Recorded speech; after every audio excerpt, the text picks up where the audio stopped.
Olá, pessoal do Dominantes Online. Sou a Luciana Naar, professora de Biologia. Estamos falando sobre a classificação dos seres vivos, estamos no reino animal e vamos falar agora sobre um outro grupo de vermes que é o Nemateuminto. A gente vai ter essa primeira videoaula onde eu vou conversar sobre as características gerais dos nemateumintos e vamos ter uma segunda videoaula em que eu vou enfocar nas doenças causadas por esse grupo de vermes, tá legal?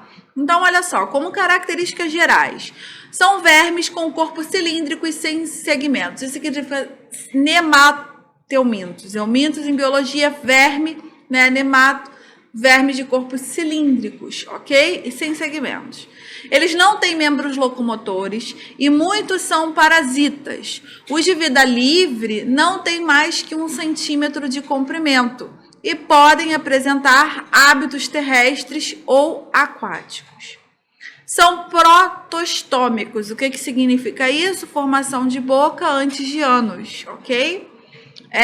Pseudocelomados. Apareceu aí agora um pseudoceloma. Vamos relembrar o que é celoma, porque isso é importante? Então, olha só. Durante a formação lá da nossa cavidade corporal, a gente tinha a formação de uma estrutura, né, onde pudesse servir para acomodação dos órgãos. Então, olha só, os acelomados, eles não têm essa formação dessa cavidade corporal, tá?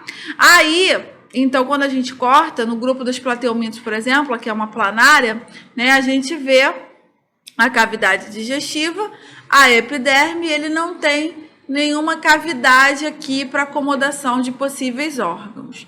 Já os pseudocelomados, olha a diferença, né? Essa região aqui, ela se separa e aí ela forma uma cavidade, mas é uma pseudocavidade, é uma cavidade falsa. A gente ainda não tem a formação de realmente uma cavidade legal para acomodação dos órgãos. Então, aqui só vendo mais ou menos como é que seria, né? Um pseudoceloma. E aí, esse pseudoceloma, então, ele é típico dos animais que a gente vai ver na videoaula de hoje, né? Os nemateumintos. E o celomado? Celoma verdadeira, aí sim, olha a cavidade que ele forma, né? Uma cavidade verdadeira, com separação completa, para a gente poder acomodar possíveis órgãos. O celoma verdadeiro, ele aparece a partir dos anelídeos, que a gente vai ver nas próximas videoaulas, conforme a gente vai caminhando entre os filos, né? Mas aqui, nos nemateumintos, ele ainda não aparece. Então, a gente tem aí essa característica de ser pseudocelomado. Qual seria, então, a vantagem decorrente da presença de uma cavidade, né? Eu já venho abordando com vocês em outras videoaulas, mas aqui a gente vê bonitinho essas vantagens enunciadas. Então, a gente tem um aumento de tamanho de órgãos internos, você vai ter uma acomodação melhor desses órgãos internos, formação de um sistema circulatório eficiente, sem as limitações de um corpo compacto, né? E aí o líquido celômico ele vai transportar substâncias mais rapidamente que a difusão, além de gerar uma força hidrostática mais eficiente, contra a qual o músculo pode atuar. Isso vai facilitar também na locomoção do animal. E esse celoma ele fornece um espaço também para o desenvolvimento de gônadas ou para o desenvolvimento dos embriões. Então agora a gente pode ter uma gestação interna, né? Então, são pseudocelomados. Além disso, são eumetazoários, então são metazoários verdadeiros, animais verdadeiros. Tem a simetria bilateral que já tinha aparecido no grupo dos plateumintos, né? São triplobásticos ou triblásticos, ou tem os 3 folhetos embrionários, endoderma, ectoderma, mesoderma. Eu havia conversado com vocês que a partir de plateumintos, todo mundo vai ser triblástico, então é algo que eu não vou ficar focando bastante. E olha que legal que apareceu aí também, sistema digestório completo. Para quem assistiu a videoaula de plateumintos, a gente viu que lá não tinha ainda um sistema digestório completo, era apenas a formação, né, de boca. E aqui não, aqui a gente já tem um sistema digestório completo. O corpo é cilíndrico, liso, sem segmentação nenhuma, então não tem aqueles estróbilos, né, que a gente viu lá na tênia, e ele é desprovido de apêndices articulados. Então, quando ele se movimenta, ele não tem essa articulação como um inseto tem, por exemplo, tá? Ele movimenta o corpo todo de uma vez só. Como é que seria a organização corporal desse verme, né? Então, na região anterior vai estar a boca. A boca ela vai estar aqui bonitinha, realmente na região anterior. Lá no plateuminto a gente viu que era na região ventral, tá? Ela é circundada por lábios ou papilas sensoriais. Então, já tenho sensação na boca. Ainda na região anterior, nas fêmeas, a gente tem o poro genital e o poro excretor. Na região posterior, na extremidade, a gente tem o ânus nas fêmeas ou a cloaca nos machos. A cloaca, por esse orifício, os machos eles vão liberar os espermatozoides e as fezes, por isso que recebe o nome então de cloaca, né? Também a presença de espículas copulatórias, as quais vão ser introduzidas no orifício genital da fêmea na hora da cópula. Então, por isso que a gente tem essa diferenciação aí na terminologia do macho para a fêmea.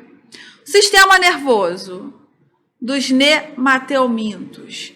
Ele é ganglionar, apresentando apenas sensibilidade tátil, então isso não variou dos plateumintos, tá? Continuou sendo ganglionar. Então aqui a gente pode ver, ó, um gânglio nervoso e dele parte um cordão, né? Esse sistema ele é constituído por um anel nervoso localizado ao redor da faringe, então começa na faringe, né? E aí vão partir 4 cordões nervosos. 2 laterais, que são os sensoriais, um na região mais ventral do corpo, que é sensorial e motor, e o outro só na região dorsal, que tem a função motora. Então, como eu disse, sistema digestório nesses animais completo, ok? A boca, então, localizada na parte anterior, a gente tem uma faringe curta e musculosa, assim como a gente tinha nos plateumintos, e essa faringe vai impulsionar o alimento para o intestino, um tubo delgado e reto, onde termina no ânus. Então, a gente já tem o aparecimento de ânus. A digestão parcial ocorre na cavidade intestinal, e a absorção ela vai ser pelas células da parede desse órgão. Os nutrientes eles são lançados no pseudoceloma e vão ser difundidos para as demais células do corpo. O material não digerido vai ser eliminado pelo ânus, diferente do que a gente viu no plateuminto, que era pela boca, né? Com relação ao sistema circulatório, respiratório e excretor, não existe sistema respiratório nem circulatório ainda, ok? Não existia no plateuminto, vai continuar não existindo nos nemateumintos. A circulação é lacunar, com hemolinfa incolor. Então, você tem uma hemolinfa, ela é incolor e ela vai passando por lacunas no corpo do animal. A absorção de oxigênio e a eliminação de CO2 vão ser efetuados pela superfície corporal, então vai ser uma respiração cutânea. Importante manter a pele umedecida, então, para facilitar a dispersão dos gases respiratórios. A respiração cutilar, ela é aeróbica, ok? Somente em alguns raros casos de endoparasitas, ela vai ser anaeróbica. Parte das excreções resultantes do metabolismo celular vão ser lançadas no pseudoceloma. E aí a gente vai ter uma parte constituída por íons que vai ser eliminada por estruturas especiais chamadas de renetes, que são células em forma de H. Então, lá nos plateumintos a gente viu os protonefrídeos, a gente viu as células flamas. Aqui, com relação à excreção dos nemateumintos, a gente tem os renetes. Então, olha aqui, só mostrando para vocês como é que funciona isso, né? Ele tem uma boca, tem uma placa retrátil cortante, tá? Porque a gente vai ver que eles são vermes, né? Que se alimentam de sangue, sugam e tal, então eles precisam dessa placa para alimentação. O anel nervoso, a faringe protátil que ele tem, né? Direto no intestino, então tem um estômago. o ovário desse animal, olha, a cutícula protetora na pele e o ânus, ok? Então, já apareceu aí nesses animais o ânus. Com relação à estrutura corporal, vamos lá. A reprodução, ela tem maioria dioica e com fecundação interna, ok? Então, dioica, sexos separados. Olha o macho, olha a fêmea.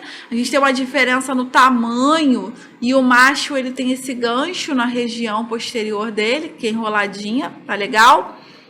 Aqui é o exemplo do Ascaris lumbricoides, que é um exemplo muito famoso dentro do grupo dos nematelmintos. Então, como eu falei, é um acentuado dimorfismo sexual. Fêmeas e machos são muito distintos. O macho, então, tem a extremidade posterior do corpo em forma de gancho, como eu relatei, que é usado na cópula para envolver o corpo da fêmea, tá?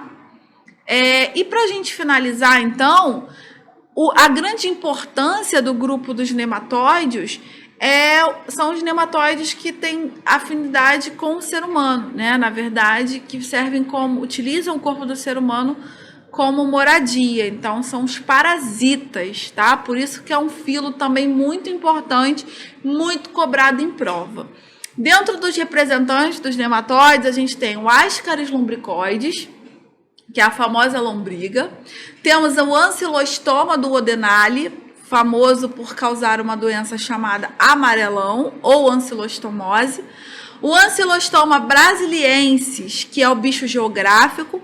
A Wuchereria bancroft, né? Tem que aprender esse nome, professora? Infelizmente tem. Ainda bem que vocês não precisam falar, né? É só escrever, mas tem. Causador da filariose, tá? Que leva à elefantíase, e o oxiúrios vermiculares, que é a oxiurose, aquela doença que dá aquela coceira anal constante. Então, a gente tem bastante doenças, essas são as principais, e que a gente vai assistir numa próxima videoaula, onde eu vou mostrar os sintomas, onde eu vou mostrar as formas de transmissão de todos eles bonitinho para vocês, tá legal? Galera, obrigada pela atenção e até essa videoaula onde a gente vai falar sobre as doenças. Obrigada.